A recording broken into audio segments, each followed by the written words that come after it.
It's Wednesday before the U.S. Open, so tomorrow the players are going to start. We are here at number 9 at Oakmont. What I want to talk about is the way that the rough is going to work out here.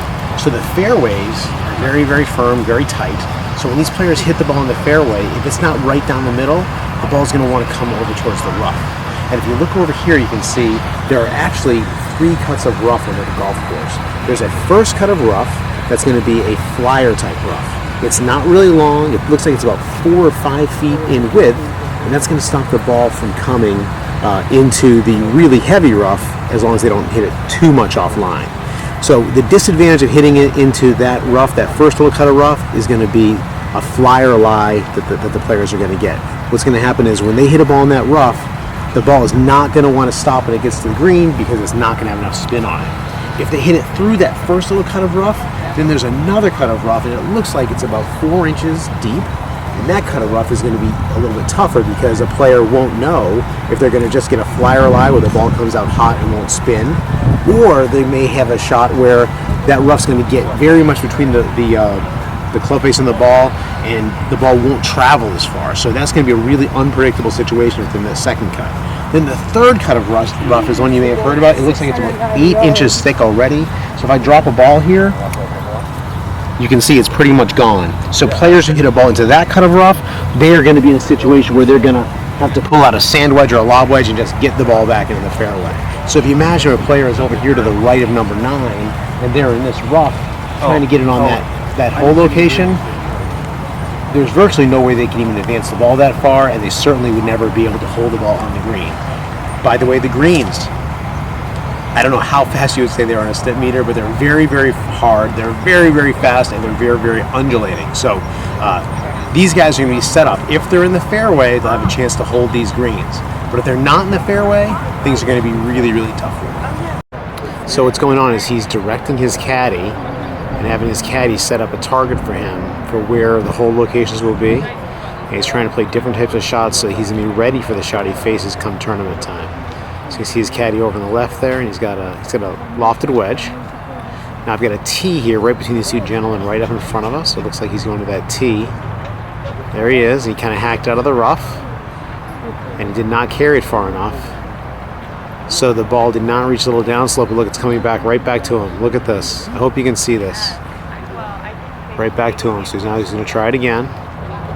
He's got to carry it over a little swale here to get down to where that tee is. So they're predicting this is going to be a hole location this week. It's right in between those two guys standing in front of us. Here we go. Hit that a lot harder. Down. Now that got down the swale, and he ended up about, it's still moving, probably 6 feet from the hole. Caddy's waving it over. So now he's got a little uphill putt. So that's what these guys are doing. They're trying to get a feel for what shots they think they're going to play. And this is number 1 here at Oakmont. You can see the clubhouse off in the distance. This is a downhill hole, par 4. One of the most famous characteristics here at Oakmont Country Club are the church pew bunkers. They're located between holes 3 and hole 4. And the interesting thing about this fairway bunker is that if a player hits a ball into this bunker, it's going to be all luck. If they're in a good spot in the bunker, they may be able to advance the ball forward. But when you see those large rows of turf, they're much higher than the actual fairway bunker height itself. A lot of players just won't be able to carry the ball over that little lip and they really advance it anywhere, and they're just going to have to go dead out sideways. And again, these church pews, if they avoid them on number 3 on the left, then they're going to have to also avoid them on number 4, also on the left. And as they hit the ball farther, you can see they get wider, and it's easier, of course, to knock your ball in there. And as if the golf course isn't playing hard enough already, the 8th hole is a 288-yard par 3 hole. One of the days is going to play to 300 yards, they're saying.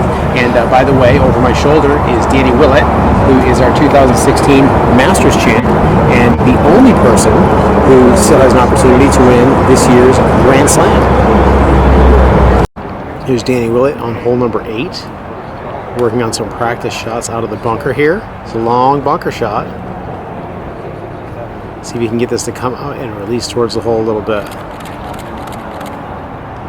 Oh, he's not playing to the hole. He is looking for that front hole location if he can get close to it. That's what these guys are doing. They're picking out spots they think the hole is going to be. They're picking out places they think they could end up. So he wants to find out if this is kind of a little bailout place. Is this a place where he can feel like he can play to during the course of the tournament? Now he's going to play a little longer shot, it looks like. Yep. That's up towards the actual where the hole is cut today. So what these guys are doing is they're going to have a game plan in action.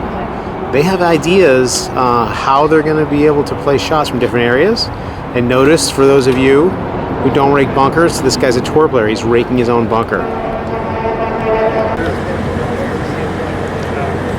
Always try to be healthy at these things, and what's nice is they have a nice smoked turkey sandwich. It's really thin little flatbread. It's only 270 calories. Of course, I take the cheese off, so I'm saving a few calories there. I'll keep it going. I think it's really hot and uncomfortable weather. So here at number 11.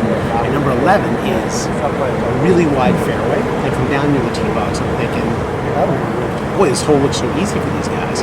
Well, it turns out it's an uphill shot, and if they do drive it over the hill, they're going to be in this. It's a dry hazard, but obviously, if your ball goes in there, you're going to be in serious trouble. Okay, number 12 here at Oakmont, long par 5 downhill, and if you take a look over here, look what happens if they do go for it in 2, and they're a little bit long on the green. If they skip that ball through the green, they'll end up in this long grass, and they will be in serious trouble. So for a lot of guys, this is probably going to be a 3-shot hole. Otherwise, if they do try to go for the green, they're going to try to leave it probably just in front. There is a ditch short and bunkers right to catch balls as well. So Raber's here trying to hit some bunker shots, getting a feel for this. Put a lot of spin on that ball. Past the hole is going to come back for him. Nope, he really hit that thing crisp, and it just has no spin. But look at it come down that hill. Look at that. So number 15 here is actually a really beautiful hole. Players will drive up here, and there's some bunkers that are kind of church pew-esque over here, but the whole fairway kind of slopes down to the right, where we've got bunkers here and another very small kind of dry water hazard, another little dry water hazard, and more bunkers. So a good tee shot here is definitely going to reward them. But once again, you know, on this hole you can see it's a very narrow fairway, and they're going to be very hard. So they may want to draw the ball into this little uphill fairway so that it does not roll too far down to the right. Par 3 hole number 16. This par 3, the players will be coming up short today. Shots coming in now. Look at that. Ball just is not going to stop. Is that going to stay on? Nope. Right over the back. Now he's going to have a real tough up and down. This caddy just dropped it down into the hay.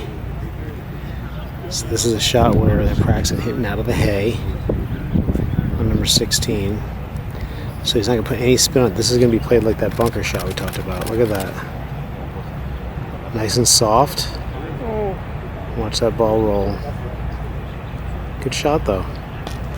Really good shot. So he's playing the shot just like those bunker shots we hit yesterday. The shots out of the rough, playing like a bunker shot.